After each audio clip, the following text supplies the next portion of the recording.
स्वामिन्नमस्ते नतलोकबन्धो कारुण्यसिन्धो पतितं भवाब्धौ मामुद्धरात्मीयकटाक्षदृष्ट्या ऋज्व्यातिकारुण्य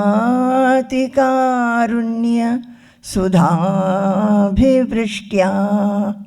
स्वामिन्नमस्ते स्वामिन्नमस्ते स्वामिन्नमस्ते स्वामिन्नमस्ते।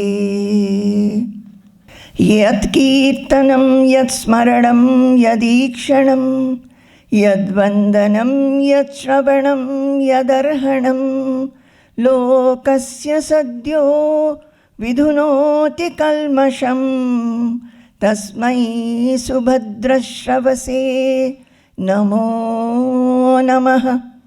विचक्षणाय यच्चरणोपसादनात् संगं व्युदस्योभयतोऽन्तरात्मनः विन्दन्ति हि ब्रह्मगतिं गतक्लमाः तस्मै सुभद्रश्रवसे नमो नमः।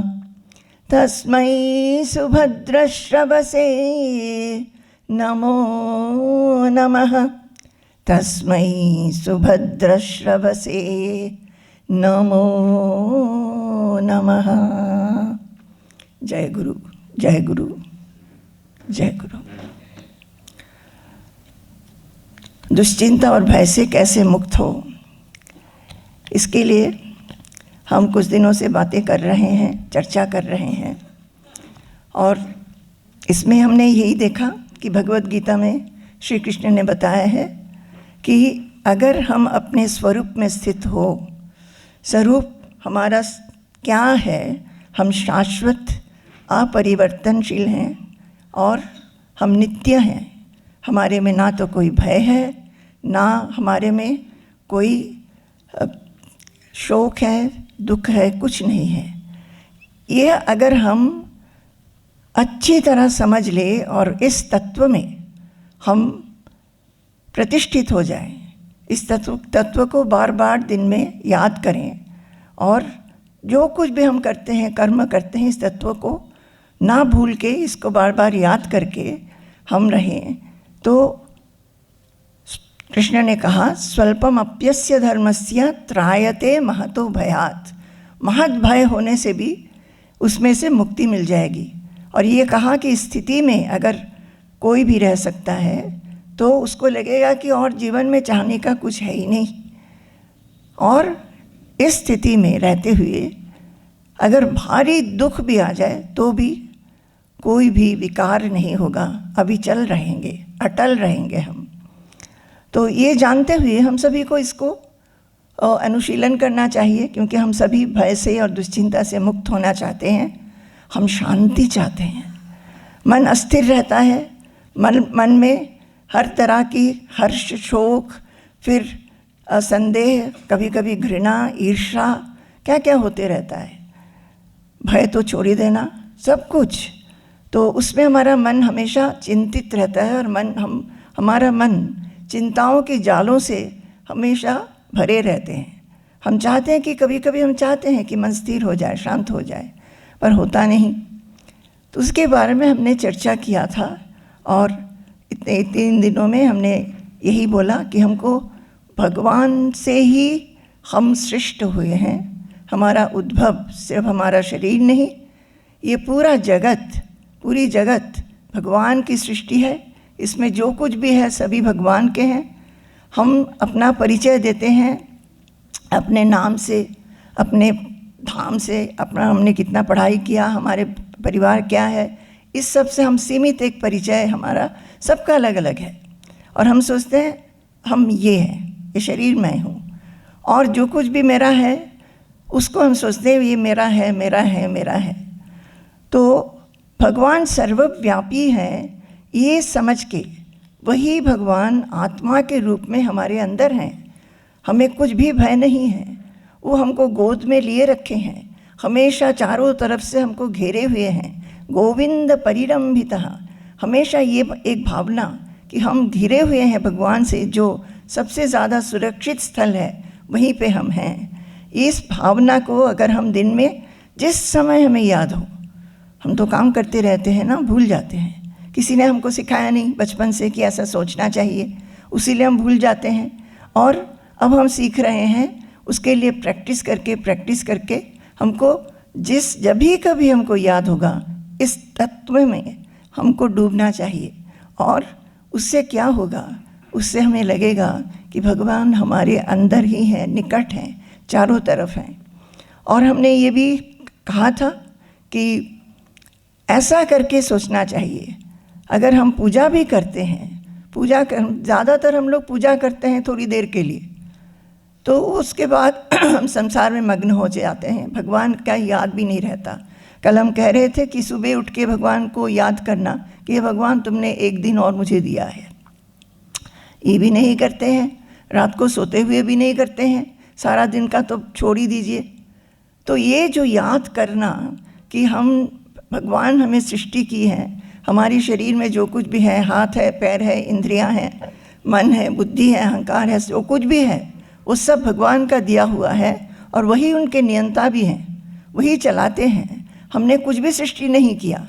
हम जिसको अपना समझते हैं उस सब की सृष्टिकर्ता वही है। तो फिर हमारा अपना क्या है? हम कुछ बोल सकते हैं कि ये मेरा है, हम सोचते हैं मेरा है, पर असली तत्व क्या है कि हमारा कुछ भी नहीं है। सारा कुछ हम भगवान के ही हैं, सारा कुछ उस सृष्टिकर्ता के ही है, सारा कुछ वही परमेश्वर का है, अखिल शक्तिधर का है, जिसने ये सृष्टि की है। तो ये जो हमको सोचना है, कल हम कह रहे थे कि हम सोच नहीं पाते हैं। क्यों नहीं सोच पाते हैं? इसलिए कि हम ये मैंपन और मेरापन इतनी गहरी होती है हमारे में, उसको हम छोड़ ही नहीं पाते। और इस मैंपन और मेरापन को कैसे छोड़ेंगे?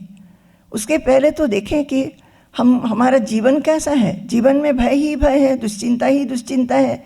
कल हमने एक श्लोक पढ़ा कि ये हम लोग जन्म लेते हैं, फिर पढ़ाई करते हैं, फिर पढ़ के कुछ जॉब लग जाता है, शादी हो जाती है, पर हम बिल्कुल भी नहीं सोचते हैं व्याघ्रीव तिष्ठति जरा परितर्जयन्ति। जरा जो है, ओल्ड एज, वो हमारे पीछे एक बाघ की तरह, शेर की तरह एकदम छलांग लगाने के लिए खड़ा हुआ है। वो कोई उससे एस्केप नहीं कर सकता। कोई भी एस्केप कर सकता है क्या? कितना भी हाथ में पैसा हो, एस्केप नहीं कर सकते, जरा आएगा ही आएगा। और रोगाश्च शत्रवैव प्रहरन्ति देहम, और व्याधि भी उसी तरह, किसी ना किसी व्याधि में हम ग्रस्त हो जाते हैं, कुछ ना कुछ बीमारी हो ही जाता है, कभी कभी बहुत भयानक व्याधि हो जाता है। तो वो भी रोग भी शत्रु जैसा देह को प्रहार करने लगता है। आयु परिस्रवती भिन्न घटादिवाम्भो, और ये आयु जो है वो क्या है? एक घट में अगर एक पतीले में हम पानी रखते हैं जिसमें छेद है, उसमें पानी जैसे गिरने लगता है, उसी तरह आयु भी एक एक दिन करके घटती रहती है। उसी लिए हमें चाहिए कि हम सुबह उठ के भगवान को बोले, अच्छा आपने मुझे एक दिन और आयु दिया है। एक और श्लोक में बहुत अच्छी तरह बोला है भर्तृहरि ने, आदित्यस्य गतागतैरहरः संक्षीयते जीवितं व्यापारैर्बहुकार्यभारगुरुभिः कालो न विज्ञायते दृष्ट्वा जन्मजरा विपत्तिमरणं त्रासश्च नोत्पद्यते पीत्वा मोहमयीं प्रमादमदिराम् उन्मत्तभूतं जगत्। क्या बोला है? आदित्यस्य गतागतैरहरः। आदित्य क्या है? सूर्य। सूर्य क्या होता है? सुबह उदय और शाम को अस्त। अहरह, रोज बिना, सूर्य कभी नहीं बोलता कि आज हम उठेंगे नहीं, आज मुझे बहुत आलसीपन हो रहा है, आज हम उठेंगे नहीं, आज सोए ही रहेंगे, कभी नहीं बोलता है। क्योंकि उसको जो चलाता है उसमें यही शक्ति दिया है कि वो कभी आलसी ना बने। तो वो सूर्य अहरह आदित्यस्य गतागतैरहरह, रोज एक ही जैसा वो सुबह पूर्व दिशा में उदय होते हैं और पश्चिम दिशा में अस्त होते हैं।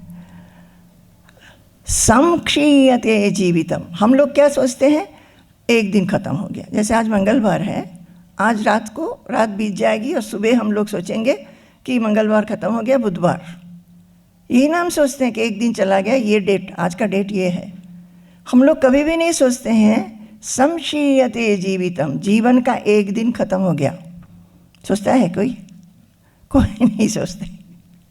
तो संक्षीयते जीवितम व्यापारैर्बहुकार्य भार गुरुभिः कालो न विज्ञायते, एक के बाद एक के बाद काम करते रहते हैं, प्लान करते रहते हैं, इधर उधर चले जाते हैं, क्या क्या नहीं करते हैं हम लोग।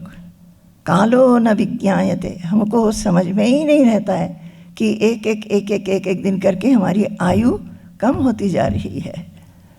दृष्ट्वा जन्म जरा विपत्ति मरणम त्रासश्च नोत्पद्यते, हम लोग हमेशा देखते हैं जन्म हो रहा है, जन्म हुआ, बहुत पार्टी वार्टी हुई, उसके बाद बच्चे की मृत्यु हो गई।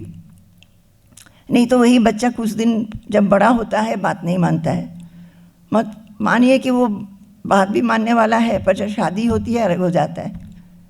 कितना कुछ होता है। जन्म से हमको हमेशा सुख उस समय कुछ दिनों के लिए ही मिलता है, उसके बाद नहीं मिलता है। जन्म जरा, जरा से सभी लोग पीड़ित रहते हैं कि हम अभी ओल्ड एज आ रहा है, घुटनों में दर्द, कमर में दर्द, हाथों में दर्द, दिमाग में वो स्मृति थोड़ा कम हो जाती है, मेमोरी नहीं रहती है, हजम करने की शक्ति नहीं रहती है।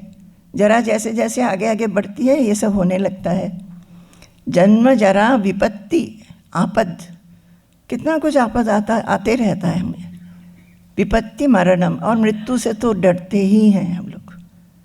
पर ये सब देखते हुए भी लोग देखते हैं और सोचते हैं कि मेरे को नहीं होगा।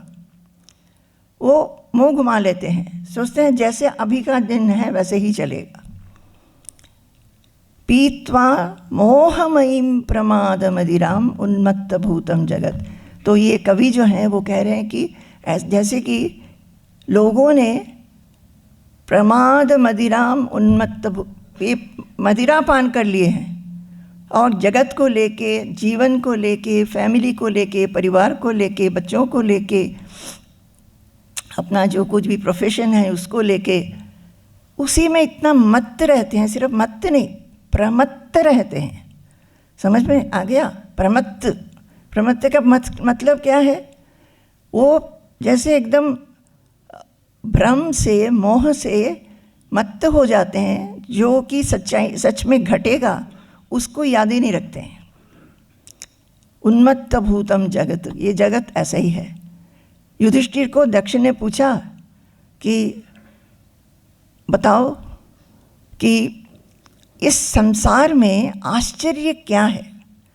तब युधिष्ठिर ने कहा आश्चर्य ये है कि रोज रोज हम लोगों को देखने को मिलता है, सुनने को मिलता है, मृत्यु होती रहती है, पर हम सोचते हैं कि हमारे द्वार मृत्यु नहीं आएगी। यही आश्चर्य है। तो ऐसा करके जीवन का तो हमारे शास्त्रों में ये सब लिखा है। क्यों लिखा है? इसलिए लिखा है कि हम लोग को अपना घर गृहस्थी तो पालना चाहिए, पर इस तरह पालना चाहिए कि हमें कभी सत्य को भूलना नहीं चाहिए। सत्य क्या है? सत्य और असत। जो सत्य है वो हमेशा रहने वाला है, असत क्या है? जो मिटने वाला है। तो ये जो कुछ भी है हमारे पास वो सारा कुछ असत है, क्षणभंगुर है, वो कभी ना कभी उसका नाश होगा। जो हम परिवार में रहते हैं उसका कोई ना कोई किसी ना किसी समय चले जाएगा। हमारे पास जो सामान है वो भी जाएगा। और हम अगर इस सत्य को याद नहीं रखेंगे और जो सत्य हैं, जो सत्य हैं, जिस भगवान को हम पकड़ के रख सकते हैं, उनसे हमारी नित्य युक्तता नहीं रखेंगे, तब हमको भय ही होगा। हम सिर्फ अगर अपने फैमिली के बारे में, बच्चों के बारे में, प्रोफेशन के बारे में चिंता करते रहते हैं, भगवान को भूल जाते हैं, तब क्या हुआ? हम असत जो है, जो जाने वाला है, उसी के पीछे हम अपनी चिंता को दे रहे हैं, और जो रहने वाला है उसके साथ युक्त नहीं हो रहे हैं। उसीलिए क्या होगा? दुश्चिंता और भय में हम ग्रस्त रहेंगे। एक श्लोक बहुत सुंदर है, पता नहीं आपको सुंदर लगेगा कि आपको डर लगेगा। वो स्वामी जी आजकल स्वामी जी के गुरुदेव का जो स्थान है ना, दक्षिण खंड, वहाँ में बना रहे हैं गुरुदेव का धाम, फिर से पूर्णाश्रम। वहाँ पे सब गांववासी लोग हैं। तो जब हम शिलान्यास करने गए थे, हम ही गए थे, स्वामी जी हमको भेजे थे।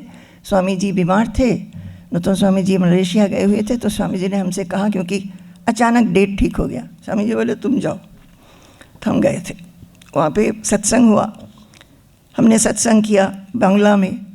तो वहाँ के जो ग्रामवासी लोग, करीब 70-80 लोग होंगे, छोटे बच्चों को लेके बूढ़े तक सब थे, पुरुष और महिला। तो कईयों ने एकदम से जब हमने ख़त्म किया बोला कि ऐसी बातें तो हम लोग को रोज़ रोज़ सुनने को मन कर रहा है। तो हमने कहा ठीक है, क्या किया जाएगा ना, आप लोग तो बहुत बिज़ी हैं, अगर आप महीना में एक दिन हम लोग के साथ जुड़ेंगे तो बहुत अच्छा रहेगा। तो हम बोला हमको तो मालूम नहीं है कैसे जुड़ते हैं।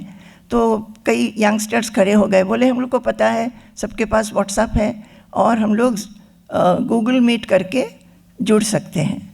और तुरंत सबका फ़ोन नंबर वगैरह हमको दिया गया। और वो लोग बोले, उन लोगों ने निश्चय किया महीना में फर्स्ट रविवार को। तो हम वापस आए, वो शायद उस समय जनवरी 21 या 22 स्वामी जी को आके बताएं। स्वामी जी बोले अरे महीने के फर्स्ट रविवार, वो तो अभी बहुत दिन बाकी है। 20 तारीख की 21 तारीख को हम वापस लौटे थे, तो अभी 10-12 दिन बाकी है।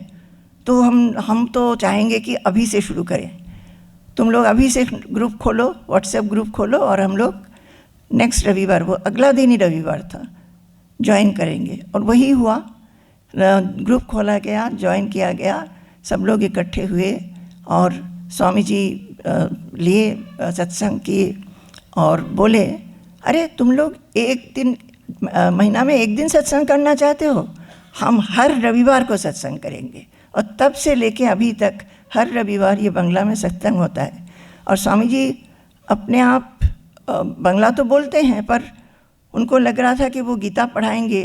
उन लोगों ने कहा कि गीता हम लोग तो जानते नहीं है इतना, गीता पूजा के आसन पर रखते हैं, उसमें फूल और बेलपत्ता देते हैं, वो पुस्तक भीग भी जाती है, उसके अंदर क्या है नहीं जानते, स्वामी जी हमको थोड़ा सिखा दीजिए। स्वामी जी बोले अच्छा गीता।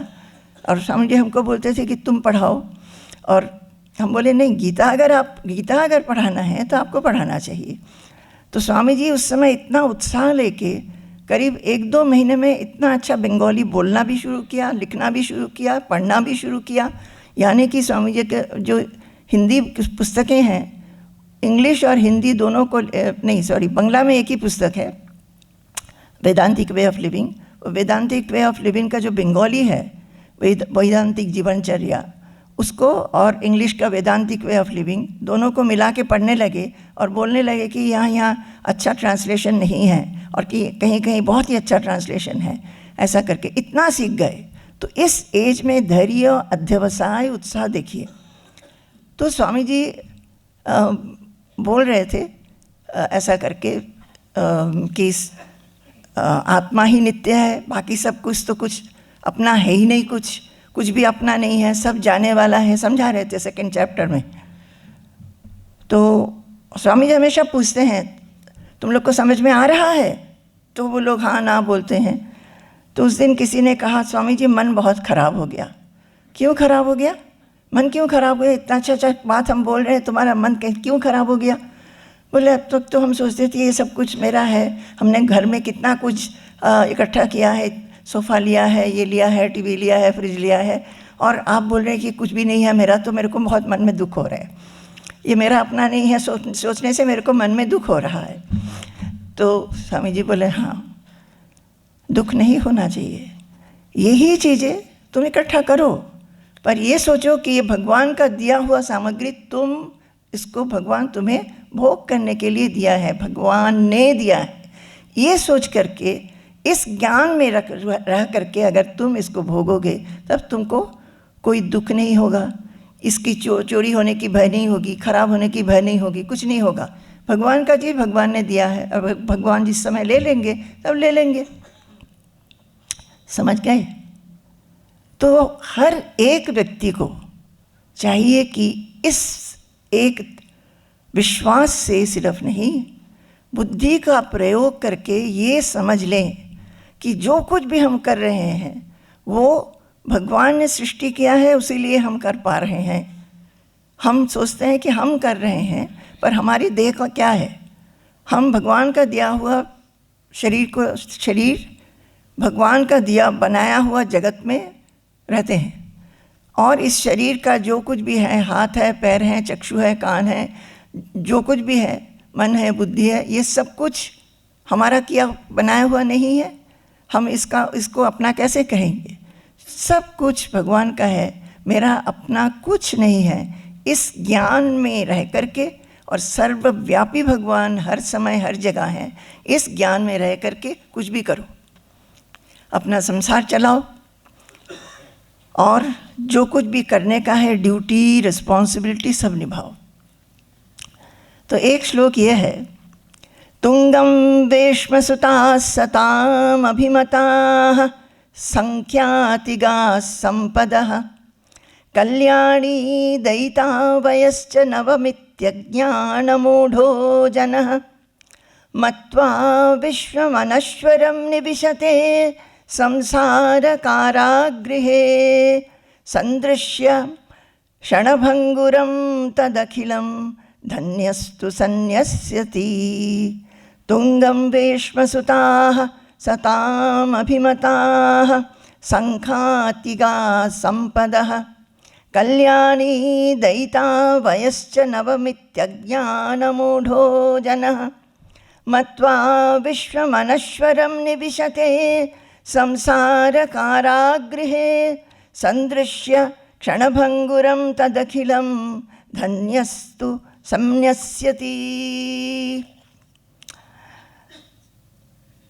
सब सोचते हैं ना कि हमने एक घर बना लिया, एक नहीं, कुछ लोगों के पास कई घर होते हैं, कई फ्लैट होते हैं, बना लिया। मेरे बच्चे अच्छी तरह पढ़ चुके हैं, पढ़ाई वढ़ाई करते हैं, और उनको सब रिस्पेक्ट भी करते हैं, सबको नौकरी लग गई, और मेरे पास बहुत ज़्यादा धनराशि भी है, संचय कर लिया है, बैंक में रखा है, वो भी बढ़ रहा है। कल्याणी दयिता च, और एक अच्छी पत्नी भी है, जो सुश्री है, जो भक्तिमती है, सबको दया करती है, सबके लिए करती है, वो भी है। और हमारा एज भी बहुत ज़्यादा नहीं हो गया। ये सब सोच के, ये सोच क्या है? ये सब मेरे पास है, मैं इन सब का मालिक हूँ, और मैं बहुत अच्छी तरह रह रहा हूँ। ये है इति विश्वम अनश्वरम मत्वा। ऐसा सोच करके वो सोचते हैं कि ये जगत जो है ये हमेशा रहने वाली है, ये चीज़ें जो हमने इकट्ठा किया है वो सारा मेरे पास रहेगा, ऐसा सोचते हैं। और वो लोग कौन है? अज्ञान मूढ़ जनः। किस लिए सोचते हैं? क्योंकि वो अज्ञानी है। ये नहीं सोचते हैं कि ये सारा कुछ एक दिन होगा कि कुछ नहीं रहेगा, सब अलग अलग हो जाएंगे। वैसा सोच करके संसार कारागृहे निविशते, और अज्ञान, मूर्खता के कारण, अज्ञान के कारण उनके कारागृह में फंस जाते हैं। सबके अटैचमेंट इतना दृढ़ हो जाता है, आसक्ति इतनी बढ़ जाती है, वो उसी में फंसते हैं। और जो लोग आत्म तत्व का थोड़ा सा भी जिसको ज्ञान हुआ है, वो हमेशा सोचते हैं कि हाँ, मैं सब कुछ हम सब कुछ कर रहे हैं, पर मुझे सोचना चाहिए ये कुछ भी मेरा नहीं है। हम अपना सारा दायित्व निभाएंगे, पर ये जान करके कि कुछ भी परमानेंट नहीं है, नित्य नहीं है, अनित्य है सब कुछ, नश्वर है सब कुछ।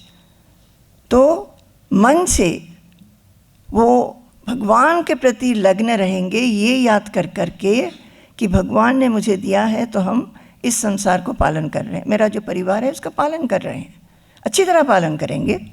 भगवान ने तो कहा है जो तुम काम कर रहे हो अच्छी तरह पालन करो।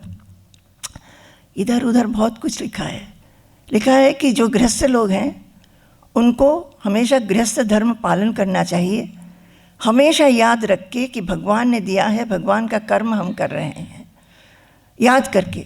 सिर्फ भगवान भगवान बोलते बोलते नहीं कि आपका काम हम कर रहे हैं, आपने मुझे सुबह जगाया है, एक दिन दिया है जिसमें बहुत काम है, कुछ मुझे अच्छे लगते हैं, कुछ अच्छे नहीं लगते हैं, फिर भी आपने मुझे क्योंकि एक दिन दे दिया है और ये सारा काम दिया है, हम अच्छी तरह काम करेंगे आपकी प्रीति के लिए। क्यों आपके प्रीति के लिए? क्योंकि आप ही ने मुझे जीवन दिया है, आप ही मेरे अंदर घुस के चैतन्य रूप में, आत्मा रूप में आप में हैं, उसीलिए हम जीवित हैं और जीवित होके हम सब कुछ कर रहे हैं। अगर हम ये सोचते जाएं कि हमने किया है, वो मेरा अहंकार है। और अगर हम सोचते हैं कि मैंने उनके लिए किया है, बच्चों के लिए किया है, परिवार के लिए किया है, फिर वो मेरा ममता है। इस अहंकार और ममता को पार करके हम आपकी प्रीति के लिए, आपने काम दिया है, आपने मुझे जीवन दिया है, इस तरह हम काम करेंगे। ये सोच के जो करते हैं वो धन्य है।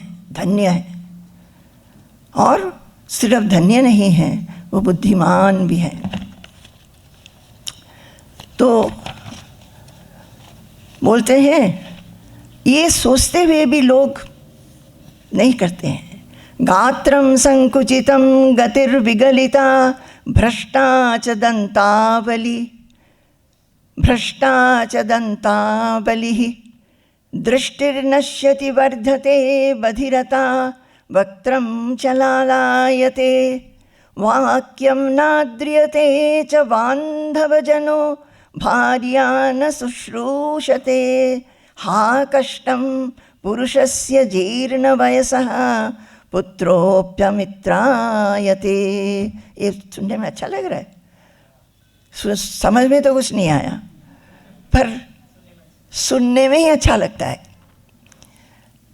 गात्रं संकुचितं गतिर्विगलिता भ्रष्टा च दंतावलिः दृष्टिर्नश्यति वर्धते बधिरता वक्त्रं च लालायते वाक्यं नाद्रियते च बान्धवजनो भार्या न शुश्रूषते हा कष्टं पुरुषस्य जीर्णवयसः पुत्रोऽप्यमित्रायते। बोल रहे हैं कि बचपन से ही तो सोचना चाहिए, फिर भी लोग बूढ़े हो जाते हैं फिर भी भगवान के बारे में नहीं सोचते हैं। जब लोग वृद्ध हो जाते हैं क्या होता है? गात्रं संकुचितं, सारे चमड़े क्या होता है? हाँ, और गतिर्विगलिता, धीरे धीरे धीरे धीरे चल पाते हैं, है कि नहीं? जब हम छोटे थे ना, हम फर्स्ट फ्लोर में रहते थे और हमारी, अभी यंग थे, इतने छोटे नहीं, और माँ के साथ जब बाहर जाते थे ना, हम तो एकदम 2-2 सीढ़ी चढ़ के ऊपर चले जाते थे और माँ आती नहीं थी। हम सोचते थे क्या इतना देर करती हैं। तो जब हम भी उन्हीं के एज पे हो गए तो हमको समझ में आया कि वो देर करती थी, चला ही नहीं जाता है, धीरे धीरे धीरे धीरे चलते हैं। तो गतिर्विगलिता भ्रष्टा च दंतावलिः, दांत निकल जाते हैं, कुछ खा भी नहीं पाएंगे। दृष्टिर्नश्यति, आंखें भी कमज़ोर हो जाते हैं। वर्धते बधिरता, कान में सुनते नहीं हैं। वक्त्रं च लालायते, और बात करने से वो थूक निकलने लगता है। किसकी छवि है ये? किसकी छवि है? हम ही लोगों की छवि है, पर हम सोचते नहीं है। वाक्यं नाद्रियते,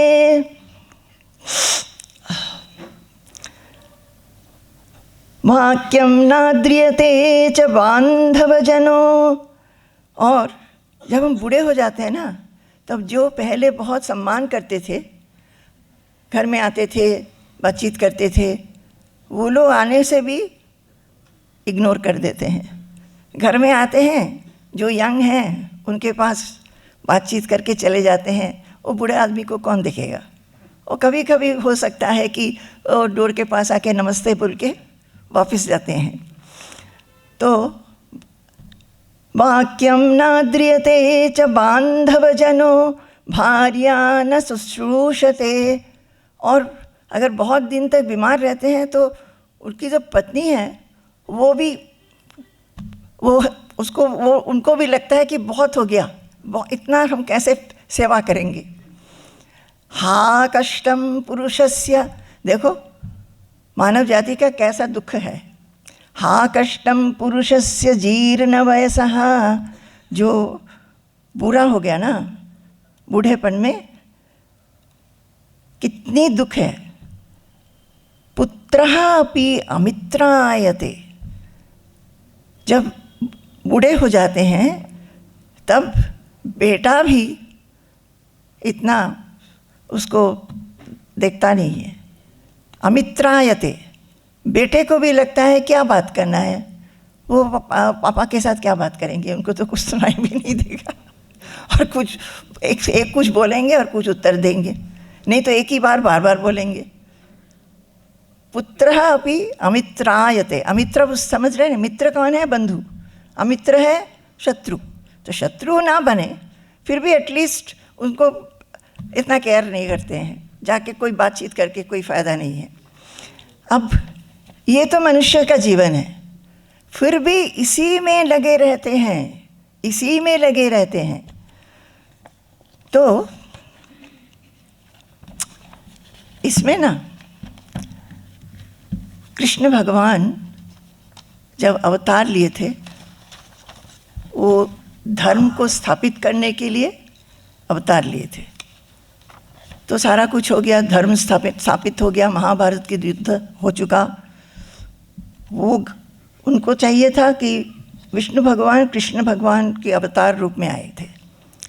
तो तब महाभारत युद्ध भी हो गई, सब खत्म हो गया था, सब कुछ ठीक ठाक चल रहा है, पर वो वापस नहीं गए स्वर्ग। बहुत दिन हो गए, तो सारे देवता लोग, ब्रह्मा, उनके रिप्रेजेंटेटिव सब आए उनके पास ये कहने के लिए, आप बहुत दिन हो गए आप धरती में हैं, आप आइए, हम लोग को लग रहा है कि आप हमारे साथ नहीं हैं। तो कृष्ण बोले कि हाँ, मेरा एक काम और बाकी है, उसको करके मैं आ जाऊंगा। तो उद्धव जी ने सुन लिया। उद्धव जी उनके बहुत पुराने मित्र थे, बचपन से मित्र बने थे। और जब कृष्ण अभी दोनों की तो उम्र हो गई है, तो उद्धव जी ने सुन लिया। और देवता लोग वापस जाने के बाद उद्धव जी ने कृष्ण से कहा कि हमने सुना और मुझे बहुत दुख हो रहा है, मैं तो आधा क्षण भी आपके बिना नहीं रह सकता, तो आप जहाँ जाएंगे मुझे ले चलिए। तो कृष्ण बोले, मैं तो स्वर्ग में जाऊँगा, हेवन में, कैसे तुम्हें ले जाऊँ? और तुम्हें इतना कष्ट हो रहा है, तुम एक काम करो, तुम बल्कि मुझको छोड़ करके निकल जाओ, चरते रहो धरती पे। तब हम जा रहे हैं ये तुम्हें दिखेगा नहीं, मेरे जाने से पहले तुम मुझे छोड़ के निकल जाओ और विचरण करते रहो। तब उन्होंने कहा, उद्धव ने, कि हमने आपका बहुत संग किया है, फिर भी हमारे में ये मैंपन और मेरापन ख़त्म नहीं हुआ। आप जो बहुत सहज रूप में बोल रहे हैं कि चलो, उन्होंने कहा, त्वं तु सर्वं परित्यज्य स्नेहम स्वजन बंधुषु, तुम सारा कुछ छोड़ करके, क्या छोड़ोगे? स्वजन और बंधु लोगों के प्रति जो तुम्हारा स्नेह है, स्नेह पाश है, उसको छोड़ करके, त्वं तु सर्वं परित्यज्य स्नेहम स्वजन बंधुषु मयि आवेश्य मनः सम्यक समदृक् विचरस्व गाम। बोला कि तुम सब कुछ छोड़ करके, सब मेरे ऊपर, मेरे में ही मन को तुम रखो स्थापित करके, मेरे में लग्न होके सर्वत्र समदृष्टि रख के सभी सब कुछ में भगवान है, हम हैं, ये भाव लेके, सर्वव्यापी हैं हम, इस भाव से तुम विचरण करते रहो। तब उद्धव ने कहा कि हे प्रभु, हमसे तो नहीं हो रहा है, इतना ज़्यादा मैंपन, मेरापन, आपके ऊपर हम पूरा आवेश कैसे देंगे? मेरा पूरा मन तो आपके ऊपर जाता नहीं। आपके साथ जिस समय हम रहते हैं उस समय ठीक है, बाकी समय संसार में रहता है, मेरे परिवार के पास, मेरी पत्नी, मेरे बच्चे, इन सब के पास। तो ये जो मैं और मेरा, इस भाव से हम एकदम ग्रस्त हैं, जिसके कारण मेरा जो मन है वो हमेशा एकदम दुश्चिंता, भयग्रस्त रहता है। इसको कैसे हम ठीक करें, हमें बताइए, आप मुझे गुरु रूप में बताइए। तब भगवान श्री कृष्ण ने उद्धव को समझाया। ये श्रीमद् भागवतम में 11वां स्कंध में है, 6 चैप्टर से लेके 29 चैप्टर तक, इतना सारा 24 चैप्टर है। उद्धव को भक्ति क्या है, कर्म क्या है, ज्ञान क्या है, ये सारा कुछ बताए। तो उसमें क्या बोलते हैं, ये बताने से पहले उनको ये भी बोलते हैं कि ये मैंपन और मेरापन गृहस्थों में कैसे बाधा डालते हैं, कैसे बाधा डालते हैं। अब देखिए ना, एक एक चीज़ हमारे शास्त्रों में लिखा हुआ है। इधर भी हम रोज़ हम क्लास लेते हैं, पर जिन जिन को हम पूछ सकते हैं उनसे पूछते हैं, अरे तुमको क्या लगता है, क्या सोचा है? सब बोलते हैं बहुत अच्छा लगा, पर करना बहुत कठिन है, करना बहुत कठिन है। तो करना बहुत कठिन तो है ही, अगर अभ्यास करोगे तब कठिन नहीं लगेगा। जैसे कि कोई मैथमेटिक्स होता है, कठिन लगता है, एक कोई स्टूडेंट होते हैं वो फेल करते हैं, कम मार्क्स लाते हैं, तब वो क्या करते हैं, ट्यूशन में जाते हैं कि किसी से पढ़ते हैं। उससे क्या होता है, रोज़ का अभ्यास होता है, तभी ना उसमें फिर से अच्छा मार्क्स मिलने लगता है। तो इसमें भी वही है। तो भागवतम में मैंपन और मेरापन गृहस्थों को कैसे बाधा डालते हैं, इसमें क्या बताया, उनकी इंद्रियां वश में नहीं होती है। अभी कुछ जनों ने मुझे हम लोगों से कहा, स्वामी जी को भी बता रहे थे उस दिन, कि हम समझते हैं पर जो हमको करना नहीं चाहिए वो कर देते हैं। उसका मतलब क्या है, मन और बुद्धि अपने वश में नहीं है, इंद्रियां वश में नहीं है। गृहस्थी में आसक्त होकर माया ममता के दृढ़ रस्सी से वो बंध जाते हैं और अपने को छुड़ा नहीं पाते। माया और ममता वो क्या है, ये मेरे हैं, ये मेरे हैं, इनके लिए चिंतित रहो, यही चिंता करो। भगवद गीता में बोला है, असक्तिरनभिष्वंगः पुत्रदार गृहादिषु। कृष्ण अर्जुन को बोल रहे हैं, अर्जुन पुत्र क्या है, बेटा, दार पत्नी, गृह आदिषु, घर और भी जो कुछ भी अपने आप में अपना समझते हो, सब में आसक्ति क्या है, आसक्ति का उल्टा, आसक्त मत होना, उसमें संग रहित रहना, और अभिष्वंग नहीं होना चाहिए। क्या अभिष्वंग क्या है, जैसे बेटा भी दुखी है कि बेटी दुखी है, उसके साथ साथ हम भी दुखी हो गए। अपने में एक ये चाहिए कि शक्ति चाहिए, जिससे अगर बेटा बेटी दुखी है कि माँ बाप दुखी हैं, उनको हम समझा सके। हम हमेशा क्या होता है, अगर हमारे स्वजन दुखी हो जाते हैं तो उसके साथ साथ हम भी दुखी होने लगते हैं, तो उसको कहते हैं बंधन। तो वो लोग छुड़ा नहीं पाते हैं, वो जो बंधन है छुड़ा नहीं पाते हैं। क्यों नहीं पाते हैं, पति पत्नी का प्रिय सान्निध्य, उनकी प्रेम भरी मीठी बातें, भाई बंधु मित्रों का स्नेहपाश, नन्हे बच्चों के तोतले बोल, कोमल स्पर्श, इन सब में बंध जाते हैं, है कि नहीं? हाँ, ये हमारी चित्र है। क्या उनके दिमाग में क्या चलता है? ससुराल गई ही पुत्री, वो ठीक है कि नहीं? उसको सब कुछ ठीक ठाक देखभाल किया जा रहा है कि नहीं?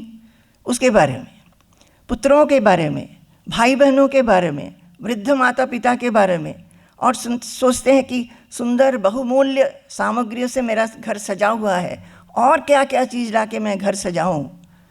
जीविका के जो साधने हैं उनके प्रति, जो सेवक काम करते हैं उनके प्रति, इनके ही विषय में नित्य निरंतर चिंतन, ये सब उनके मन में दुश्चिंता और भय उत्पन्न करके उनको पीड़ित करते रहते हैं, है कि नहीं? किसमें बताया जा रहा है? श्रीमद् भागवत में चित्र दे रहे हैं कि चित्र दिया है कि ये ऐसी है, और फिर उसके बाद बताया है कि कैसे करके तुम इसमें से निकल भी सकते हो। वे हमेशा सोचते रहते हैं। अभी इसको बोलते हुए मुझे एक रविंद्र संगीत का याद आ गया। एक गाना है रविंद्रनाथ टैगोर का, उसमें बोलते हैं,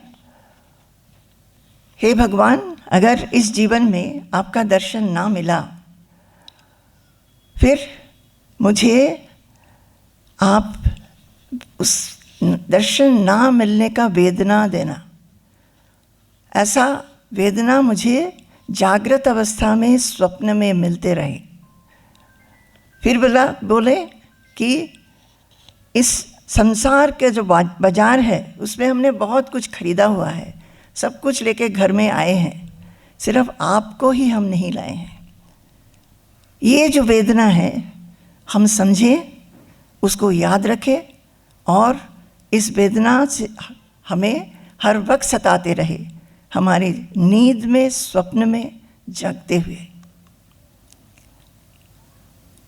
समझ में आया? हम लोग तो कितना कुछ सजाते हैं, उस सजाते समय भी अगर थोड़ा सा सोच लें कि हर एक चीज़ जो है वो आखिर में उसका सोर्स जो है, आखिरी सोर्स जो है वो पंचभूत है, भगवान की सृष्टि है, और हम भी जो इसको कर पा रहे हैं वो भी भगवान के द्वारा ही कर पा रहे हैं, उनका इंस्ट्रूमेंट बन के कर पा रहे हैं। जैसे इंस्ट्रूमेंट कैसा है? जैसे एक ऑफिसर ऑफिस में काम करते हैं, किसके लिए काम करते हैं? या तो ऑर्गेनाइजेशन के लिए काम करते हैं, नहीं तो किसी के अंडर काम कर रहे हैं उनके लिए काम करते हैं।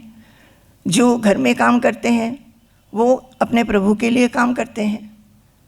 हम उसी तरह हम लोग को सोचना चाहिए, हमको जिसने जीवन दिया है, आज का दिन दिया है, हम उनके लिए ही काम करेंगे।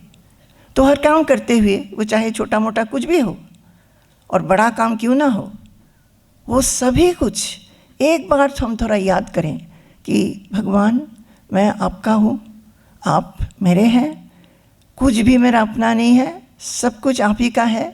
हम आपके इंस्ट्रूमेंट जैसे यंत्र स्वरूप काम कर रहे हैं, और अच्छी तरह काम करने का कोशिश भी हम करेंगे। हम आलसी नहीं बनेंगे।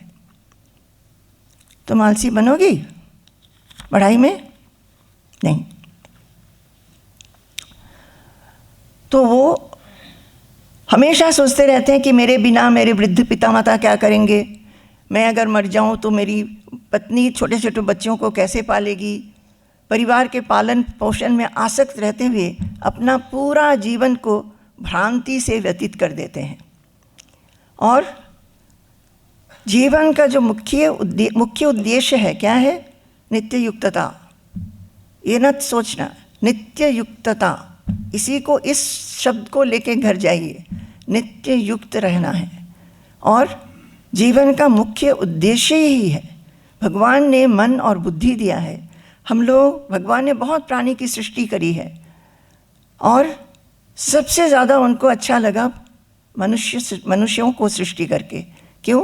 मनुष्यों को उन्होंने मन और बुद्धि दिया, और उस मन और बुद्धि से विचार करके वो भगवान का खोज कर सकते हैं। सृष्टि जिसने किया है उसकी खोज कर सकते हैं। इसलिए तो उसको मुख्य उद्देश्य का साधन करने के लिए नहीं, कुछ नहीं करता है आदमी। हर समय देखते हैं कि तापत्रय है। क्या तापत्रय?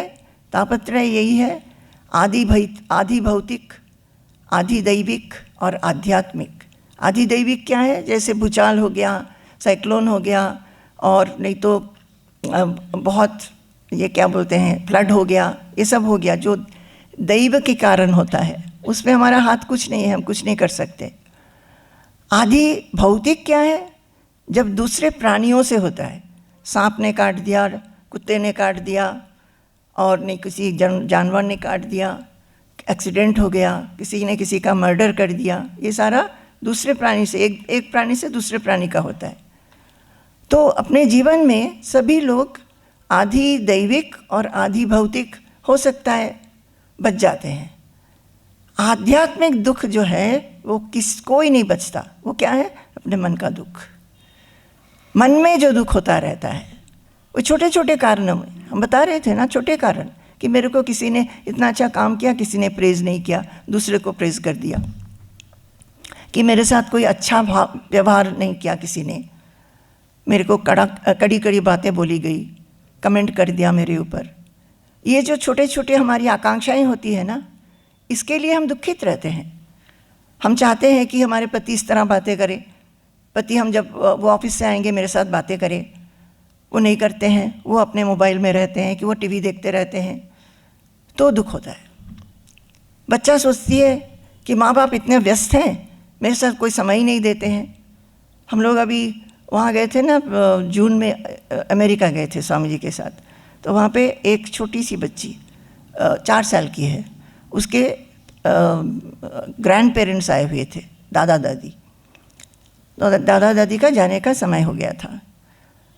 तो वही लोग बता रहे थे, जब जिस दिन जाने का समय हो गया तो छोटी बच्ची बोलती है, आप लोग जा रहे हो तो अब मेरे को कौन देखेगा, कौन मेरे साथ खेलेगा? तो उन्होंने बोला कि क्यों, तुम्हारे माँ बाप तो हैं, वो लोग तो हमेशा बिज़ी रहते हैं, वो लोग तो हमेशा बिज़ी रहते हैं। तो माँ बाप बच्चों को समय नहीं दे पाते हैं। बच्चे एक्सपेक्ट करते हैं कि वो समय दें, उनको भी मन होता होगा बच्चों के साथ, पर अपने कैरियर में इतने बिज़ी रहते हैं, उसी की चिंतन में इतना बिज़ी रहते हैं कि बच्चों को समय नहीं दे पाते हैं, और उसका कंसीक्वेंस भी होता होगा। तो ये जो आध्यात्मिक दुख है, मन से जो दुख होते हैं, मन का दुख, उससे कोई भी एस्केप नहीं कर सकते, सभी को होता है। तो सर्वत्र तापत्रय होते हुए भी उनमें वैराग्य नहीं होता, वैराग्य नहीं होता। वो उसी तरह चलते हैं जिस तरह वो चल रहे हैं, और उनको हमेशा ही परिवार के प्रति रति रहती है, परिवार की ही चिंता रहती है। तो इस श्लोक में बोला है इसको स्वकुटुंब रामः, स्वकुटुंब रामः। स्वकुटुंब राम क्या है? इस श्लोक में है, कुटुंब पोषाय वियन्निजायुः न बुध्यतेर्थं विहतं प्रमत्तः सर्वत्र तापत्रय दुःखितात्मा निर्विद्यते न स्वकुटुंब रामः। बोल रहे हैं कि ये जो एकदम प्रमत्त हो गए हैं, बस संसार को लेके ही, दूसरा और कुछ सोचते ही नहीं है, अपने लिए क्या करना है, नित्य युक्त रह करके भी हम काम कर सकते हैं, ये सोचते ही नहीं है। तो वो अपने परिवार की पालन पोषण में ही दिन बिता देते हैं और कुछ करते नहीं हैं। तो इसीलिए उसको कहा जा रहा है स्वकुटुंब रामः। कुटुंब मीन्स परिवार, स्व मीन्स अपना, अपने परिवार, रामः स्वकुटुंब राम मीन्स जिसको आनंद सिर्फ परिवार से मिलता है। समझ में आया? और जो जिनकी बुद्धि है, जो बुद्धिमान है, वाइज, उनको कहते हैं आत्मा रामः। उनको भगवान की सोच में, आत्मा की सोच में आनंद आती है। कल हमने बोला ना, स्वानंद सांद्र रसपान सुमत्त चित्तः। अपने अंदर जो एक आनंद है, आनंद की एक फुहारा है जो कि इंडिपेंडेंट ऑफ एवरीथिंग। हम जो बाहरी कुटुंब, अपने परिवार की देखभाल करके अपने को तृप्ति होती है, संतोष होती है, अच्छी तरह सबको ठीक ठाक रखने में अच्छा ही लगता है, पर हम भूल जाते हैं कि ये सब क्षणभंगुर है, रहने वाले नहीं है, किसी ना किसी दिन चला जाएगा। इसको याद करते हुए अगर हम करें, तब कैसे इसको याद रखेंगे? जब भगवान के साथ युक्त रहेंगे तब ये याद रहेगा। और आनंद जो अपना है, जो हम बाहर से आनंद लाना चाहते हैं, वो आनंद तो थोड़ी देर के लिए है, और अंदर जो आनंद है, अपना जो आनंद है, स्वस्मिन् सदा क्रीडति नंदति स्वयं, जो आत्माराम है ना, जो आत्मा में ही रमन करते हैं, उसी में आनंद उठाते हैं। और वो आनंद क्या है? वो एकदम स्पॉन्टेनियस है, स्वाभाविक है, अपने आप से वो एक जैसे फौरा जैसे निकलती रहती है। हम अंदर देखते नहीं तो उसको पाते नहीं हैं। हम बाहर देखते रहते हैं, हम बहुत सारे फौरा देखने जाते हैं, वो नायग्रा फॉल्स देखने जाते हैं, कि ये देखने जाते हैं, वो देखने जाते हैं, अंदर वाली फौरा को नहीं देखते हैं। जो मानिए हम बाहर के कितना भी हम देखने वाले जगह देख लें, जब बुढ़ापा आ जाएगा तब नहीं जा पाएंगे।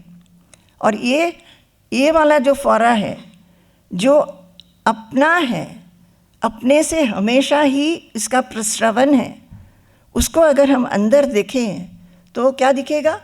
वो हमेशा है, उसमें हम हमेशा रह सकते हैं। और वो किसी के ऊपर निर्भर नहीं है, किसी के ऊपर निर्भर नहीं है। सिर्फ हम अपना मन बुद्धि को अगर एकत्रित करके अंदर ले जाने का एक अभ्यास करें तो देखेंगे कि जब भी हाथ में समय होगा, चुपचाप बैठ के उस आनंद का जो झरना है उसमें आप आत्मा में बैठे रहेंगे। और उसका रिजल्ट क्या होगा, फल क्या होगा?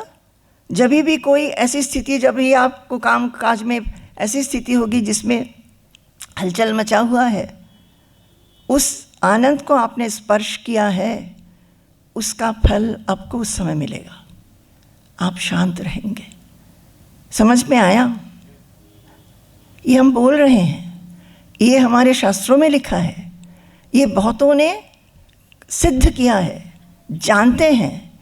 जैसे विवेक चूड़ामणि में वो गुरु बोलते हैं कि बेटा मेरा हाथ पकड़ो, भय नहीं है, हम तुम्हें पार करा देंगे। बहुतों ने पार किया है, हम भी तुम्हें पार कराएंगे, डरो नहीं, डरो नहीं। सिर्फ जो सभी लोग जो कॉमन पीपल हैं, उनको ये सोचना चाहिए कि ये कठिन नहीं है। कठिन तब हो जाता है जब आपका मन उसमें नहीं जाता है। कोई भी काम अगर हम करना नहीं चाहते हैं तो वो कठिन लगता है। जो भी काम हम सोचते हैं कि हम करेंगे, अच्छा लग रहा है, उसमें हम अपना दिन रात दे सकते हैं, है कि नहीं? बिल्कुल। तो इसमें ये जानना चाहिए, ये भागवतम में यही भी कहा है कि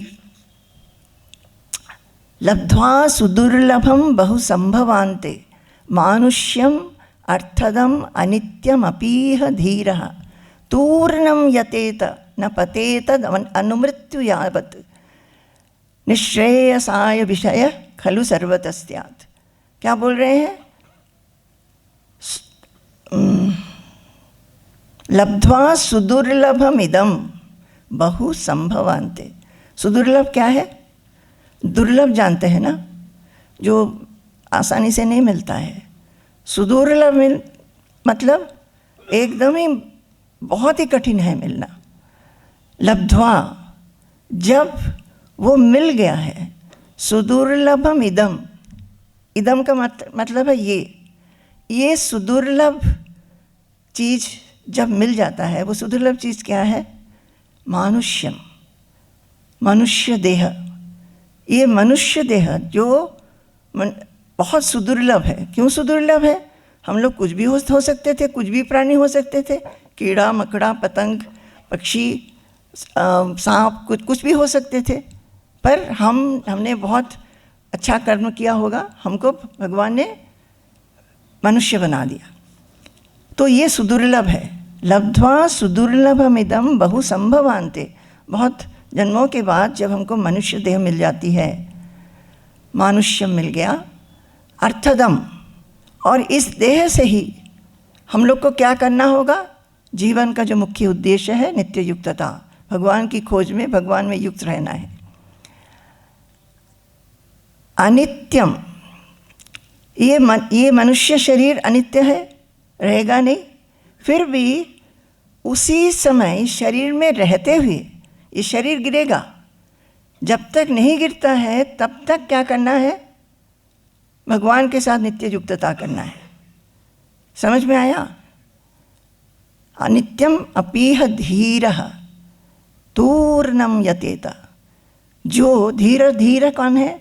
जो बुद्धिमान व्यक्ति है, जिसमें ज्ञान है, जो अज्ञानी नहीं, मूढ़ व्यक्ति नहीं है, जिसने समझ लिया है। उसने क्या समझा कि अरे ये सुदुर्लभ मनुष्य जन्म मुझे मिल गया है, और ये मनुष्य जन्म रहते हुए मुझे अपने जीवन का जो उद्देश्य है उसको सफल करना है। उद्देश्य क्या है? भगवान के साथ नित्य युक्तता, कि आत्मा के साथ नित्य युक्तता। और इसको तभी करना है जब तक मेरा जीवन रहेगा। तब वो क्या करता है? तूर्णम यतेता। तूर्णम के मीन्स अतिशीघ्र। जब ये समझ में आ जाता है उसको शीघ्र ही इसके लिए अभ्यास करना चाहिए, क्योंकि मृत्यु पीछे पीछे पीछे पीछे आ रही है। वो बाघ जैसा, हम लोग सोचते नहीं हैं मृत्यु पीछे है, बाघ जैसा कभी छलांग लगाएगा, कब लगाएगा पता नहीं। तो आप लोग धीर बनना चाहते हैं कि बुद्धू बनना चाहते हैं? जब भी, जैसे उस दिन स्वामी जी भी बता रहे थे, ये बहुत कॉमन एग्जाम्पल है। मानिए आपको किसी ने, बहुत आपको प्यास लगी है, गर्मी की दिन है, बहुत अच्छा शरबत किसी ने दिया, आप उसको पीने जा रहे हैं, पर किसी ने कहा उसमें पॉइज़न है, अब क्या करेंगे? तभी उसको फेंकेंगे, है कि नहीं? तो ज्ञान जैसे ही हुआ आपने उसको छोड़ दिया जो आपके लिए ठीक नहीं है। इसलिए इसमें सिर्फ सभी लोग बोलते रहते हैं कठिन है, कठिन है, कठिन है। कठिन नहीं होगा। हमने इस बार ये जो हमारे श्रृंखला थी क्लासेस में, हमने ये कहा था कठिन ना, अपने आप को ना एक स्टूडेंट जैसे समझना चाहिए, पढ़ना चाहिए। रोज़ सिर्फ पढ़ना, ऐसा नहीं कि पढ़ लिया। एक पढ़ के आप देखिए कि इसको आप समझे हैं कि नहीं। अगर आपको बोला जाए कि फलाने को आप समझाइए, एक ही श्लोक लीजिए, 2 श्लोक लीजिए, आप दूसरे को समझा सकते हैं कि नहीं, उस तरह पढ़िए जैसे एक स्टूडेंट पढ़ता है, तब आनंद आएगा। क्यों? सीखने की आनंद। मनुष्यों को ज्ञान की आनंद होती है, ज्ञान में आनंद लगता है। कुछ भी हम जानने से, एक बच्चा को क्यों इतना आश्चर्य लगता है सब कुछ? जब बच्चा थोड़ा खड़ा हो जाता है, चल फिरने लगता है, उसके आँखों में विस्मय होता है। जो कुछ देखता है वो सोचता है ये क्या है, ये क्या है। हमको सभी को वैसे ही है, जानने में आनंद है। तो एक स्टूडेंट जैसे जब हम पढ़ना शुरू करेंगे तब आनंद आ जाएगा। तो ये उनकी किनके बारे में बता रहे हैं? गृहस्थों के बारे में बता रहे हैं। भोग वासना उनकी कभी तृप्त नहीं होती। इसको मिला के देखिए। मोह की कोई सीमा नहीं होती। जैसे रेशम के कीड़े अपने धागों से बंध जाते हैं ना, रेशम के कीड़े होते हैं ना, अपने जाल से ही बंध जाते हैं। उसी प्रकार एक के बाद एक कर्म करते हुए गृहस्थ भी संसार में बंध जाते हैं। तो किस तरह इसको हम पार करें, ये हमें जानना चाहिए। भागवत में मैंपन और मेरापन किस तरह पार कर सकते हैं, उसके बारे में उद्धव जी को जो श्री कृष्ण ने बताया, वो बता रहे हैं कि हे उद्धव, तुम्हें ऐसा करना चाहिए। सिर्फ तुम्हें ही नहीं, कोई भी गृहस्थ हो, उसे परिवार से अत्यंत आसक्त नहीं होना चाहिए और प्रमत्त नहीं होना चाहिए। मोह से पागल नहीं होना चाहिए। मोह क्या होता है कि मेरे बच्चे को इसी स्कूल में डालना है, नहीं डाला गया तो बस एकदम पूरा, जैसे कि पूरा आकाश टूट पड़ा। मेरे को ये वाली नौकरी ही करनी है कि ये वाले इंजीनियरिंग कॉलेज में ही डालना है, कि ये प्रमोशन मेरे को हो नहीं रही, उसी के चिंतन में ही पागल हो गए। नहीं हो रहा है तो क्या करेंगे? अपने मन को कैसे अविचलित रख सकते हैं वो देखें। बुद्धिमान व्यक्ति को हमेशा याद रखना चाहिए, ये बात एकदम ठीक से सुनिए, बुद्धिमान व्यक्ति को हमेशा याद रखना चाहिए कि सभी वस्तुएं नाशवान ही है। तो एक बुद्धिमान व्यक्ति को इस तरह विचार करना चाहिए। एक श्लोक पढ़ा ना, घर में सब कुछ है, पढ़े लिखे बच्चे हैं जिनको सब लोग रिस्पेक्ट करते हैं, एक अच्छी पत्नी भी है, बहुत सामान भी है, पर सब नश्वर है। तो बुद्धिमान व्यक्ति को इस तरह विचार करना चाहिए। जैसे हम लोग स्वप्न देखते हैं ना, स्वप्न में हम राजा भी बन जाते हैं, हाँ, कितना कुछ होता है हमारे पास। और स्वप्न खत्म होने के बाद क्या हम लोग उसके पीछे दौड़ते हैं कि उसके लिए हम खेद करते हैं, दुख करते हैं? नहीं। क्यों? वो तो सारा खो जाता है, पता है कि वो स्वप्न है। तो बुद्धिमान व्यक्ति को जैसे स्वप्न में मिली हुई चीज़ें खत्म हो जाती है, खो जाते हैं, उसी तरह इस जीवन में पति पत्नी बच्चे और जो कुछ भी मेरा मेरा मेरा हम करते रहते हैं, ऐसा सोचना चाहिए कि हम जैसे कि एक मेले में गए हैं, कुछ देर तक हम एकत्रित हैं, कि एक ट्रेन में हम लोग सफ़र कर रहे हैं, कुछ देर तक हम एक ही डब्बे में जा रहे हैं, फिर एक एक जन एक एक स्टेशन में उतर जाएंगे। बहुत कठिन है करना। आज वो संजय भी बता रहा था, आज संजय ने मुझे नोट्स लिख के दिया, नहीं तो मेरे को अपने आप लिखना पड़ता है। तो हमने उससे पूछा कि हम बोलते जाएंगे, तुम हिंदी में लिखोगे, टाइप करोगे? तो उसने कर दिया। तो ये सब लिखते हुए उसने बोला, ये सब लिखा तो हुआ है, बहुत कठिन है। तो मतलब कठिन नहीं है, कठिन बिल्कुल नहीं है। अगर तुम कठिन सोचोगे तो कठिन ही होगा, तब वो रेशम की कीड़े जैसे बन जाओगे। इस सत्य पे विचार करना चाहिए कि हम जैसे एक अतिथि किसी के घर में आते हैं, अतिथि घर में आने से क्या होता है, उसका थोड़ी जिसके घर में वो अतिथि आए हैं, वो अतिथि उस घर में इतना ममत्व नहीं रखते हैं, आते हैं चले जाते हैं। उस घर में अगर एक कहीं पे ट्यूबलाइट ठीक नहीं है, कि एक जगह टाइल ठीक नहीं है, वो थोड़ी देखते हैं, वो रहते हैं चले जाते हैं। पर इसी तरह घर में रहते हुए अतिथिवत रहना चाहिए।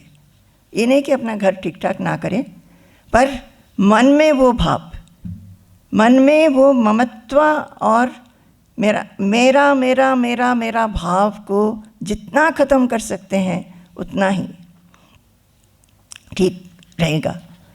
और इस सत्य पर विचार तभी कर सकते हैं जब कोई भक्त भगवान के साथ नित्य युक्त रहता है। नित्य युक्त, ये नित्य युक्तता क्या है? सहज उपाय हम बता रहे हैं। क्या सहज उपाय है? रोज हम मन और बुद्धि के प्रयोग द्वारा किस तरह भगवान के साथ नित्य युक्त हो सकते हैं उसका चिंतन करें। किस तरह, क्या करने से? हम तो कहते हैं अपने अपने घरों में, अगर आप पति पत्नी हैं, बच्चे हैं, बच्चे कुछ बड़े हो गए हैं, समझ सकते हैं, अपने आप एक ग्रुप बना के सत्संग करिए।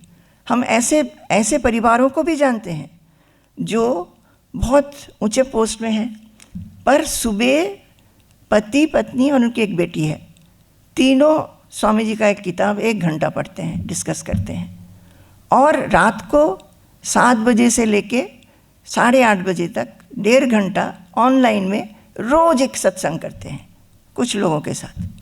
तो हम बोलते हैं आपको इतना टाइम कैसे मिलता है? तो बोलते हैं कि अगर हम सोचेंगे कि हमको ये करना है तो मिल भी जाता है।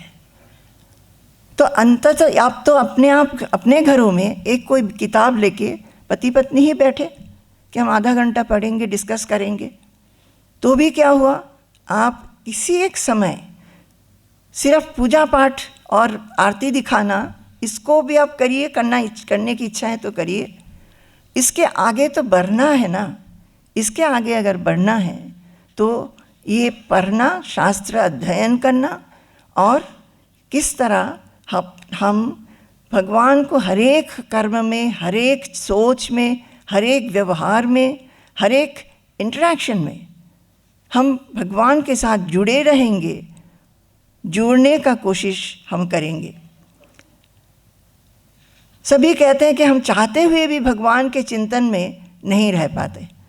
अगर कोई भक्त कर्म करते हुए ये सोचे कि ये जगत की सृष्टि जिस परम शक्तिमान ने किया है, अच्छी तरह सुनिए, कर्म करते हुए जगत की सृष्टि जिस परम शक्तिमान ने की है, उसी ने हमारी सृष्टि भी किया है। क्या काम कर रहे हैं? सुबह उठाए, मानिए आप कोई एक जन बाजार गए हैं और कोई खाना बना रहे हैं, बनाते हुए, खाना बनाते हुए कि सब्जियां खरीदते हुए कि ऑफिस जाते हुए आप क्या सोचेंगे कि इस जगत की सृष्टि जिसने किया है उसने मेरी सृष्टि भी की है। ये थॉट कि भगवान आप मेरे हैं, मैं आपका हूँ, दिस थॉट, तो ये थॉट तो ये हुआ ना कि सिर्फ ये थॉट जब होगा, ये सोच जब होगी, तब आरती दिखा रहे हैं और दूसरा कुछ सोच रहे हैं, ये नहीं होगा। समझ में आया? दीपक जलाते हैं और कुछ और सोच रहे हैं, किसके साथ कुछ बातचीत में झगड़ा हो गया था कि किसी ने दुख दे दिया था बातों से, वो चिंतन नहीं होगी, सत्य की अनुभूति होगी। क्या सत्य है? सत्य यही है कि सृष्टि जिसने की है इस जगत की, वही हमारी सृष्टि भी की है, और उसमें मेरे इंद्रियां हैं, हाथ है, पैर हैं, कान है, सब कुछ है, मन है, बुद्धि है, कर्म क्षमता है, सब कुछ है। और इस विचार से उसे ये मन में समझ में आ जाएगा कि जो कुछ हम अपना समझते हैं, आप ये बताइए कि आपके मन में भय और दुश्चिंता किस लिए होता है? अपने लिए, और जो कुछ आप अपना समझते हैं उसके लिए। मानिए किसी के घर में रोग हुआ, उसी समय इस दुनिया में कितने घरों में रोग और मृत्यु हुआ है, उसके लिए आप चिंतित हैं क्या? आप जिसको जानते हैं, जिसके साथ आप जुड़े हुए हैं, उन्हीं के बारे में आपकी दुख हो रही है। तो जब हम इस तत्व को एकदम से ग्रहण करेंगे, और करने में थोड़ा टाइम भी लगेगा, अभ्यास से करेंगे, कि जो हमारी सृष्टि की है वो सब जगत का सृष्टि किया है, अतः ये जो कुछ भी हम अपना समझते हैं वो कुछ भी मेरा नहीं है, कुछ भी मेरा नहीं है। वही हुआ ना जो दक्षिण खंड वाले औरत जो बता रही थी, मन बहुत खराब हो गया, ये सब कुछ हम अपना समझते थे, अब आप कह रहे हैं कि ये कुछ भी मेरा नहीं है। तो कैसे आनंद आएगा उसमें, जब हम सोचेंगे कि भगवान ने सृष्टि किया है, भगवान ने दिया है, और जो कुछ भी हमने किया है उसमें कोई कृतित्व भी नहीं है। इस सत्य को बार बार याद रखना है और अपने आप को याद दिलाना है कि मैं ईश्वर का हूँ, भगवान का हूँ, इस जगत में मेरा कुछ भी अपना नहीं है। इस भाव से भक्त सहज रूप में समर्पित हो जाता है, सब कुछ समर्पित हो गया। कैसे समर्पित हो गया? जब अपना ही नहीं कुछ, मेरा कुछ है ही नहीं, तो हम लोग भगवान को निवेदन करते हैं ना, पूजा निवेदन करते हैं, चीज़ों से करते हैं, तो मेरा तो कुछ है ही नहीं, भगवान का चीज़ ही भगवान को दे रहे हैं। जब हम सोचेंगे कि मैं ही आपका हूँ, तब अपने आप से हम निवेदित हो जाते हैं। वही सबसे बड़ा समर्पण है।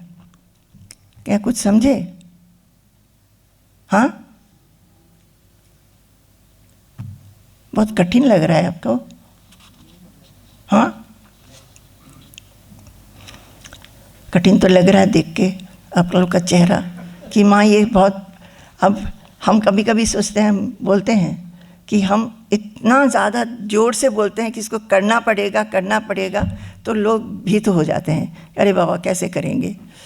बिल्कुल कठिन नहीं है। इसीलिए I always say that love this path, you love this path.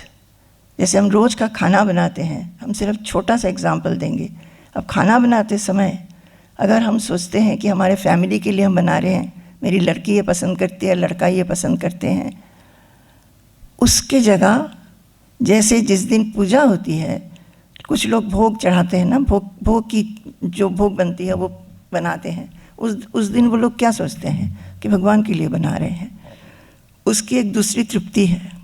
रोज़ खाना बनाते हुए हम वो सोच सकते हैं, रोज़ सोच सकते हैं कि हमने बताया था आपको, एक जब हम खड़गपुर में थे वहाँ पे एक सन्यासी आए हुए थे, वो उत्तरकाशी से आए थे और वो हम लोग को उपनिषद पढ़ाते थे।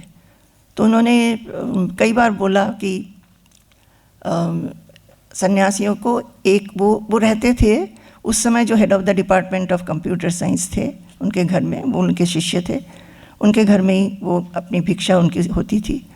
और रोज़ ये महाराज कहते थे कि सन्यासी को एक जगह से नहीं लेना होता है, विचरना चाहिए और एक एक घर में जाके भिक्षा मांगनी चाहिए। मैं तो ऐसे ही रहता था उत्तरकाशी में। देखो ये लोग हम लोग को लेके आ गए हैं, उनकी तबीयत बहुत ख़राब था, तो भक्त लोग उनकी सेवा के लिए उनको लेके आए थे। तो हम लोग को लगने लगा कि अरे शायद वो बोलना चाह रहे कि हम और भी कोई उन्हें भिक्षा दें, पर हम तो कभी बनाए नहीं थे खाना। सन्यासी के लिए कैसे खाना बनाना होता है, कितनी शुद्धि से जानते नहीं थे। तो हमने एक दिन बोला कि हम तो नहीं जानते हैं कैसे बनाना पड़ता है, कितनी शुद्धि होनी चाहिए, पवित्रता होनी चाहिए, पर अगर आप सोचते हैं कि हम कर सकते हैं तो हम लाएंगे। तो उन्होंने कहा हाँ ठीक है, एक दिन धार्य कर दिया। और हम लोग बाज़ार गए अपने ही मन से, क्योंकि जब मन भगवान को चाहने लगता है ना, तो बहुत कुछ चीज़ें अपने से आ जाता है मन में। एक बैग लिए जो ऑरेंज कलर का था, तब तो हम नहीं सन्यासी थे, हम तो गृहस्थी में रहते थे, और सब्जी वब्जी हम लोग अपना बहुत अच्छी तरह देख के लिए, बहुत सिंपल खाना था उनका, पूछ लिए थे हम। और उस बैग को कभी भी ज़मीन पे नहीं रखते थे, हाथ में लटकाते थे। अगर हम लोग को कुछ खरीदना होता था, उस दिन नहीं खरीदते थे, उसके साथ नहीं खरीदते थे कि ये उसमें से निकाल लेंगे इनके लिए, उन्हीं के उद्देश्य से खरीदते थे। और फिर वो दिन आया और कुछ नए बर्तन खरीदे, कढ़ाई खरीदे कि उनका खाना अलग से बनाया और मंत्र जप करते करते बनाए। बहुत अच्छा भी लग रहा था, बहुत डर भी लग रहा था, क्योंकि सुना था कि वो बहुत एकदम समझ जाते हैं कि मन की शुद्धि नहीं है, अगर समझ जाते हैं तो वो खाना ऐसे ही छोड़ देंगे। तो बहुत मन में बहुत डर था कि पता नहीं क्या करेंगे। तो फिर गए, उनको खिलाए, उन्होंने बहुत अच्छा से खाया और बोला बहुत पवित्र खाना, पास हो गए हम। बहुत अच्छा लगा सुन के। फिर अगले जो हफ्ता में फिर से वही, और पूरा काम हम अपने आप करते थे, सब्जी काटना से लेके सब कुछ। तो ऐसा करके 2-3 हफ्ता हम ऐसे ही करके बना के जाने लगे, और हमको हर बार बहुत ज़्यादा टेंशन होता था कि, और एक दिन हम सोचे, 3-4 हफ्ते के बाद हमने सोचा कि अरे ऐसा टेंशन क्यों हो रहा है, इतना एक भाग्य मिला है, एक सन्यासी का सेवा कर रहे हैं खाना, और वो बोल भी रहे हैं कि खाना पवित्र है, तो टेंशन क्यों होता है मुझे। तब मुझे लगा कि हम एक ही दिन चाह रहे हैं कि मन पवित्र रहे, सब कुछ पवित्रता से करे, मन शुद्ध लोग होकर करे, जब करते करते करे, वो एक ही दिन करने का कोशिश कर रहे हैं। अगर हम रोज़ करते हैं इसको तो ये मेरा हैबिट बन जाएगा, तब एक दिन मेरे को ये कष्ट नहीं होगा, टेंशन नहीं होगा कि याद कर कर के हमको पवित्रता की याद करनी पड़ेगी, वो मेरी नेचर बन जाएगी, पवित्र रूप से काम करो। तो वो जब हमने सोचा, वो सोच जब मेरे में आया, वो सब कुछ भगवान की कृपा है, वो सोच जब आया हम इतने रिलैक्स्ड हो गए, और मुझे लगा कि हाँ सच में हम लोग को तो ऐसा ही करना चाहिए। रोज़ के खाना हम लोग को चाहिए कि हम पवित्र रूप में करें, बनाएं, सब्जी खरीदें, बनाएं ईश्वर को सोच करके, ये सोच करके कि आपने दिया है, आपका बनाया हुआ है। और अगर हम खाना बना रहे हैं, अगर हम अच्छा खाना बनाते हैं कि कुछ भी बनाते हैं, वो आप ही ने कराया है। और भगवान को निवेदन करके, सबको निवेदन करके, ये गृहस्थ धर्म है, श्रीमद् भागवतम में, उसमें बोला है कि सिर्फ अपने परिवार के लिए नहीं, अपने घर में जो कोई भी पशु है, कैटल, उस समय तो गाय वाय होते थे ना, ये भी बोला है कि चींटी और मक्खी सबके लिए खाना देना चाहिए। इस तरह बोला है कि सबको देना चाहिए। तो वो भाव ऐसे होना चाहिए, उस भाव से क्या होता है, मन विकसित हो जाता है। मन सिर्फ अपने संसार में नहीं रहता है, सबके लिए हो जाता है। सिर्फ एक खाना, हम खाना बनाने का कह रहे हैं, खाना जब हम सब्जी खरीदते हैं कि हम ऑफिस में काम करते हैं तो भी हम वही सोच सकते हैं। हम जब काम करते हैं सिर्फ मेरा प्रमोशन, मेरा काम, मेरे को अप्रिसिएशन, ये ना समझ करके हम अपने ऑर्गेनाइजेशन के लिए काम कर रहे हैं और मेरी ऑर्गेनाइजेशन देश के लिए कुछ दे रहा है, ये सोच के अगर हम काम करें तो मन विस्तृत हो जाता है। एक माँ भी जब बच्चे को पालते हैं, वो मेरी बच्ची मेरी बच्ची मेरी बच्ची ना करके ये मेरी बच्ची देश की है और एक देश का अच्छा नागरिक बनाएंगे इसको, इस तरह सोच के करना चाहिए, तब ना हम विकसित हो सकेंगे। तो ये सब भाव से जगह ये सब भाव अगर हम रखें, उसीलिए ना ये जो हम आप देखते होंगे कि रोज़ हम लोग 15 चैप्टर पढ़ते हैं भगवद गीता का, उसमें ये बताया है कि कैसा करके अन्न से हमारी पुष्टि होती है, हमारे शरीर की वृद्धि होती है। ये सब इस 15 चैप्टर में है। और उसके बाद हम लोग ब्रह्मार्पणम मंत्र बोलते हैं। मंत्र किस लिए बोलते हैं कि ये सब कुछ भगवान को हम अर्पण कर रहे हैं, भगवान का दिया हुआ चीज़ भगवान को ही अर्पण कर रहे हैं। तो इसका मतलब क्या है, भगवान को याद करके हम काम कर रहे हैं, पर वो unfortunately it becomes a mechanical thing, वो मैकेनिकल हो जाता है। वो अब कब ख़त्म होगा 15 चैप्टर और ब्रह्मार्पणम, तब हम खाना शुरू करेंगे। कुछ लोग बोलते रहते हैं अरे इतने लोगों को देते देते देते देते मेरा तो खाना ठंडा ही हो गया। ये होता है, पर कोई बात नहीं, अंदर से जब भाव से आप उसको सोचेंगे ना, भूलेंगे नहीं। और वो नहीं भूलना अभ्यास। हम तो कहते हैं कि हमें हमेशा लगता है that we should love this path, this is a great adventure. एक एडवेंचर के समान देखना चाहिए। हम एक एक दिन एक एक चीज़ में ना आगे बढ़ेंगे तो कितना आनंद होगा। जब भक्तों, हमने शुरू में देखा था ना, वो जो भक्तों के लक्षण, भगवान कैसे भक्त को पसंद करते हैं, वो जब हम पढ़ेंगे और उसमें एक एक लक्षण हम अपनाएंगे, अपने में लाएंगे, तो उसमें एक एडवेंचर है। There is so much of joy to just go ahead in this path. इस पथ में आगे बढ़ना, कुछ ना चाहते हुए, हम सिर्फ इस पथ में हैं। हम भगवान को चाहेंगे, भगवान की सेवा करेंगे। हम अभी घर गृहस्थी में हैं, उसमें जो भी काम है हम सोचेंगे कि भगवान का दिया हुआ काम अच्छी तरह कर रहे हैं।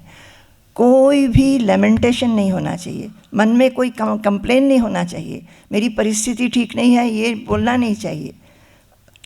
और हमेशा एक बहुतों को होता है कि मेरी परिस्थिति ठीक नहीं है इसीलिए हम कुछ नहीं कर पा रहे हैं। परिस्थिति कुछ भी हो, भगवान जो अंदर हैं उनका स्पर्श कौन ले जा सकता है? कोई हटा सकता है क्या? अंदर में जो आत्मा रूप में भगवान हैं, चारों तरफ छोड़ दीजिए, हो सकता है हम समझ नहीं पा रहे हैं, पर अंदर में जो हमारी अंतर्यामी है उसका स्पर्श कौन छीन सकता है हमसे? अंदर देखेंगे तभी ना उसका स्पर्श आएगा। हमारे साधना में हम ही लोग बाधा डालते हैं। हमेशा हम कंप्लेन करते रहते, ये नहीं है, वो नहीं है, समय नहीं है, बहुत कठिन है, बहुत कठिन है।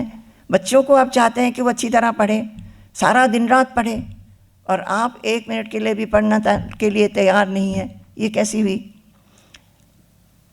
तो चलो, हमने आपको डांटा नहीं, हमने उत्साहित करने का कोशिश कर रहे हैं। और हमें लगता है कि हम लोग तो बोलते जाते हैं, आप लोग अगर इसके साथ जुड़े रह सकते हैं ना, नित्य युक्त रह सकते हैं, उसमें 1-2 श्लोक रोज पढ़िए गीता से, सोचिए और भगवान को अंदर अनुभव करिए। चुपचाप बैठ के अपने आप को थोड़ा समय देके 10 मिनट हो, 15 मिनट हो, अपने अंदर में अपने अंतर्यामी का स्पर्श और ये भावना गोविंद परिरंभिता, वो बाहर भी हैं, वो अंदर हैं, ऊपर है, नीचे है, इस तरफ है, उस तरफ है, और हम उन्हीं के आलिंगन में हैं। सिर्फ ये भावना कि मैं भगवान, हम आपके हैं, and everything will change. All this fear, tension, stress and anxiety, all will go. Everything will go. Okay. सम्पूर्णं जगदेव नन्दनवनं सर्वेऽपि कल्पद्रुमाः गाङ्गं वारि समस्तवारिनिवहाः पुण्याः समस्ताः क्रियाः वाचः प्राकृतसंस्कृता श्रुतिशिरो वाराणसी मेदिनी सर्वावस्थितिरस्य वस्तु विषया दृष्टे परब्रह्मणि सर्वावस्थितिरस्य वस्तु विषया दृष्टे परब्रह्मणि। जय गुरु, जय गुरु।